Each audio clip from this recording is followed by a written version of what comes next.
Journalist union ఒక 2 సంవత్సరాలుగా ఈ యూనియన్ ఫామ్ చేసి ఒక 3-4 రాష్ట్రాల్లో నిర్మాణం చేయడం జరిగింది.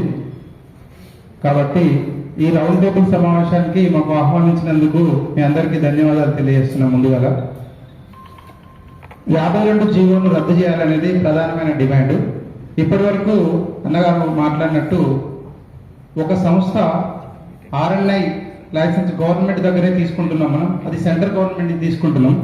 RNI నెంబర్ వచ్చిన తర్వాత ఒక ఐడి కార్డు ఇస్తే ఐడి కార్డుకు విలువ లేకుండా పోయింది.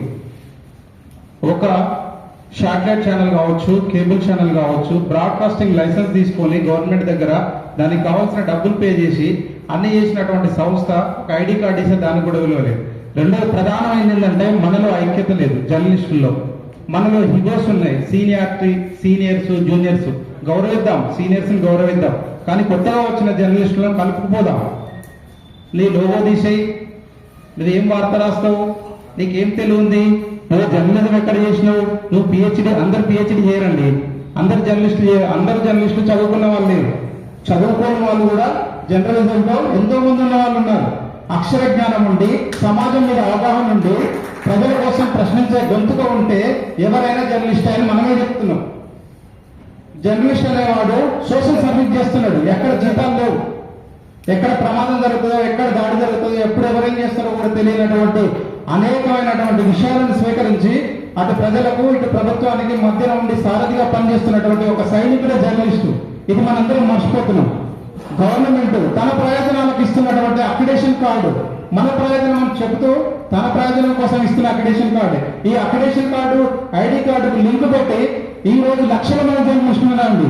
ఇదే హైదరాబాద్ లో తెలంగాణ గవర్నమెంట్, టీఆర్ఎస్ గవర్నమెంట్ ఉన్నప్పుడు లేదా అంతకుముందు ఉన్నటువంటి గవర్నమెంట్ లో వస్తున్న గవర్నమెంట్ అక్రిడేషన్ సంఖ్య పెంచాలి తప్ప తగ్గడం ఎందుకండి? 24,000 అక్రిడేషన్లు ఉంటే ఆ దాన్ని కుదించి అనేక లోపాలను సవరిస్తామని చెప్తూ 12,000 దిగదార్చిందండి. ఈరోజు 24,000 జర్నలిస్టులు, 12,000 అంటే మిగతా 12,000 మంది జర్నలిస్టులు ఎక్కడ వెళ్ళాలి? వాళ్ళ అక్రిడేషన్ ఎందుకు రద్దు చేయాల్సి వచ్చింది? అదేవిధంగా కేబుల్ టీవీలో పనిచేస్తున్నటువంటి వాళ్ళను అసలు కేబుల్ టీవీ అనే అటువంటి సబ్జెక్ట్ లో అక్రిడేషనే లేదండి. కొత్తగా తీసుకొచ్చిన 52 జీవో, 252 జీవోను కొత్తగా తీసుకొచ్చిన వ్యక్తులు 2 ఏళ్ళు కాంగ్రెస్ ప్రభుత్వం పరిపాలించి ఇదంతా చర్చ చేసి తీసుకొచ్చి పెట్టినటువంటి జీవో కొత్త జీవో. ఉన్న జీవోను అమలు చేయకుండా కొత్త జీవోను తీసుకొచ్చి అక్రిడేషన్స్ గురించి జర్నలిస్టుల మధ్య గొడవలు సృష్టించి డెస్క్ జర్నలిస్ట్ లేకపోతే ఎక్కడైతుందండి? సింగర్ లేకపోతే ఎక్కడైతుందండి? గ్రామంలోకి వెళ్ళి యూస్ స్వీకరించాలి, మండలంలోకి వెళ్ళి స్వీకరించాలి, జిల్లాలోకి వెళ్ళి స్వీకరించాలి, ప్రెస్ మీట్ వచ్చి స్వీకరించాలి. అక్కడ డెస్క్ జర్నలిస్ట్ ఉండాలి, ఇటు రిపోర్టర్ ఉండాలి, అటు ఎడిటర్ ఉండాలి, సబ్ ఎడిటర్ ఉండాలి, ప్రింటింగ్ ఉండాలి. అందరూ ఒక 10-12 మంది శ్రమ చేయగలిగితే ఒక పేపర్ కానీ ఒక న్యూస్ కానీ తయారై బయటకు వస్తుంది పబ్లిక్ లోకి. వాళ్ళందరినీ ఎందుకు గుర్తించారండి? తెర మీద ఉన్న వాళ్ళని గుర్తిస్తారా? జనంలో ఉన్న వాళ్ళని గుర్తిస్తారా? బ్యాక్ బోన్ గా పనిచేస్తున్న వాళ్ళందరూ కూడా జర్నలిస్టులే కదా. అందరినీ కూడా జర్నలిస్టులుగానే గుర్తించాలి. అందరికీ అక్రిడేషన్ కార్డ్స్ ఇవ్వాలి.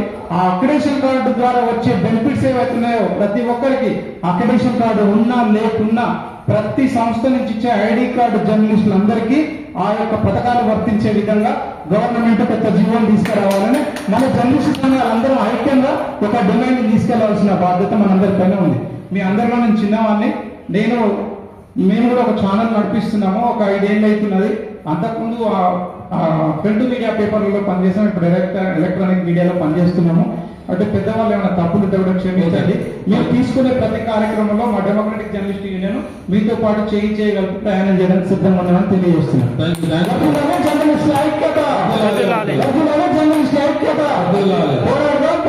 జర్నలిస్టుల సమస్యల టైం.